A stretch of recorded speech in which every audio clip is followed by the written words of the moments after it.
আমার ring light কেনার ব্লগটা দেখে আপনারা সকলেই জানতে চেয়েছেন আমি রিং লাইটটা কোথা থেকে কিনেছি, কত করে কিনেছি। সো গাইজ, আজকের ব্লগে আমি বলে দিব আমি রিং লাইট কোথা থেকে কিনেছি, কত করে কিনেছি আর কেমন রিং লাইট কিনলে আপনাদের জন্য সুবিধা হবে।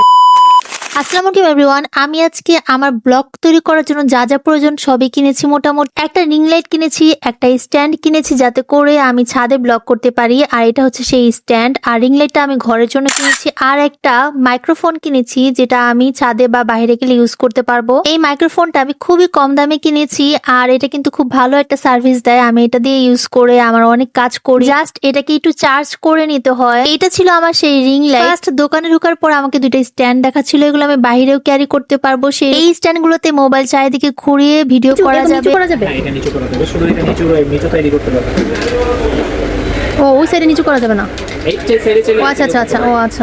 স্ট্যান্ডের প্রাইস ছিল 1500 আর এটা বলেছিল 1200 টাকা করে। তাদের দোকানে আরো অনেক ছোট ছোট ডিভাইস আছে যেগুলোতে মোবাইল রেখে কাজ করা যায়, আর এটা ছিল ফ্যান আর লাইট। আমি মনে করি আপনারা যখনই কিনবেন ভালো জায়গা থেকে কিনবেন, তাহলে ভালো কিছু পাবেন। একটু টাকা বেশি দিয়ে হলে ভালো কিছু সারা জীবনের জন্য ভালো থেকে যাবে। তারপর উনি একটা স্ট্যান্ড বের করেছে, এটা ছিল রিং লাইটের স্ট্যান্ড আর এটা ছিল 16 ইঞ্চির স্ট্যান্ড। আর স্ট্যান্ড গুলো কিভাবে খুলে কিভাবে আটকায় সেগুলো আমি কিছুই জানি না, তো এর জন্য ভিডিও করে রেখেছিলাম। আর এটা ছিল 16 ইঞ্চির স্ট্যান্ড। উনি বলতেছিল এটা অনেক ভালো হবে, কিন্তু আমার কাছে মনে হয়েছে এটা বাতাসে নড়বে। কারণ গাইজ, আমি একটা নীল ক্ষেত থেকে একটা স্ট্যান্ড কিনে বড় বাঁশ খাইছি। আজকের ভিডিওটা এর জন্যই করা, যাতে তোমরা এরকম করে কোনো বাঁশ না খাও। তো 16 ইঞ্চির স্ট্যান্ড আমার ভালো লাগে নাই। তারপর আমি বলেছি একটু বড়টা দেখান, যেটাতে আমি 3টা মোবাইল রাখতে পারবো। কারণ 16 ইঞ্চি আর বড়টা মানে 18 ইঞ্চির একই প্রাইস। এইটা ছিল বাইরে যাওয়ার স্ট্যান্ড, এটা অনেক ভালো ছিল। এটার দাম কত 1200 টাকা না 1300 টাকা করে বলেছিল, কিন্তু আসলে এটা মজবুত ছিল। দেন আমি মাইক্রোফোন চুজ করতেছিলাম আর এটা ছিল 1200 টাকা করে। বয়ার এই মাইক্রোফোনটা ডবল ছিল, এটার প্রাইস ছিল 1000 আর সিঙ্গেলটা ছিল 800 টাকা করে। আমি 800 টাকাটাই নিয়েছি, আরো কমে নিয়েছি, উনি বলেছে 800। দেন এই স্ট্যান্ডটা বের করেছে,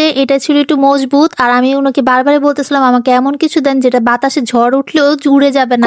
তোমার মোবাইল যদি বাতাসে কাঁপাকাঁপি করে তাহলে ভিডিও কিন্তু একদমই ভালো আসবে না। সো এটা অনেক বেশি দেখে কিনবা, অবশ্যই স্ট্যান্ড কেনার সময় ভারী দেখে কিনবা। আর এটা কিভাবে করে খুলে আমিও জানি না, বাসায় এসে খুব পরিমাণ আমি চিন্তা পড়ে গেছিলাম। পরে আমি ওদেরকে ভিডিও কল দিয়ে তারপর জিজ্ঞেস করেছি, তারপরে খুলতে পেরেছি। সো গাইজ, আমি 18 ইঞ্চিটা নিয়েছি আর এটা কত 2500 টাকা চেয়েছিল। রিং লাইটের স্ট্যান্ডটা আমি চেঞ্জ করে নিয়েছি, কারণ ওদের যে স্ট্যান্ডটা ছিল একদমই পাতলা ছিল, বাতাসে একদম নড়তেছিল। তো তোমরা অবশ্যই চেঞ্জ করে নেবা, কারণ রিং লাইটের সাথে যে স্ট্যান্ড গুলো আসে একদমই হালকা পাতলা থাকে। Noted this guys. দেন আমি রিং লাইট স্ট্যান্ড মানে দুইটা স্ট্যান্ড নিয়েছি আর একটা মাইক্রোফোন নিয়েছি। আমার 3800 টাকা পড়েছে। ভিডিওটা যদি মনোযোগ দিয়ে দেখে থাকো তাহলে দেখবে যে আমি সবগুলোর প্রাইস আলাদা আলাদা বলে দিয়েছি। আর এই সব কিছু নিয়েছি আমি মোতালেব প্লাজা থেকে, যেটা হচ্ছে নিউ মার্কেটের কাছে। জাস্ট মোতালেব প্লাজায় ঢুকতেই হাতের বাম দিকে দোকানটা পেয়ে যাবা তোমরা। এই ভাইয়াটাকে আমার অনেক বেশি ভালো লেগেছে, তাই তার কাছ থেকে নিয়েছি, কারণ তার ব্যবহারটা অনেক বেশি ভালো ছিল। দোকানটার নাম ছিল এশিয়ান স্কাই শপ।